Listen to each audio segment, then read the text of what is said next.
Let's start with 1872, when Victoria Woodhull tried to run as America's first female presidential candidate. Unfortunately, there was one problem. Women wouldn't gain nationwide voting rights for another 50 years.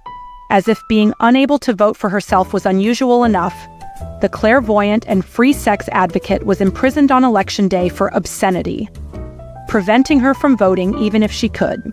It was also the only year a presidential candidate died before the election process concluded. Horace Greeley had lost the popular vote to Ulysses S. Grant, but suddenly died before the Electoral College could meet. 3 electors still tried to pledge their votes to the dead candidate anyway. 4 years later, the 1876 election between Rutherford B. Hayes and Samuel J. Tilden is considered one of the most divisive U.S. elections, thanks to political conflict, disputed results, and allegations of fraud. And fraud there certainly was. From the stuffing of ballot boxes to intimidation of voters, there was widespread chaos at the polls.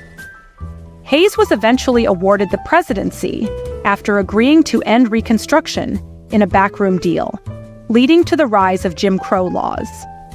Fast forward to the 1900s, and the unusual election moments keep coming.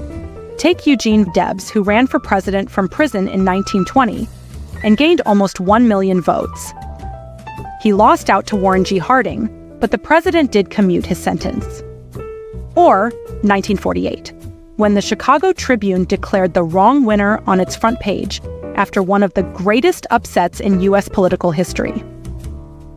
Harry Truman's unexpected victory, captured in the famous photograph where he holds the inaccurate paper, left the nation in disbelief. Some may also remember the 2000 debacle, in which a razor-thin majority in Florida prompted recounts and legal battles. One of the biggest controversies was hanging chads, the name for incomplete ballots that weren't wholly punched through. The Supreme Court eventually halted the recount and handed the presidency to George W. Bush, even though his opposition, Al Gore, narrowly won the popular vote. Indeed, there's always a lot to learn from political events throughout history.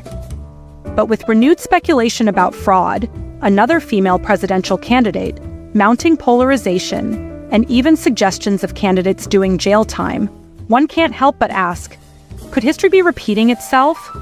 As the United States moves closer to another intense election season, the main question is, what unusual events will the 2024 election add to the country's political history?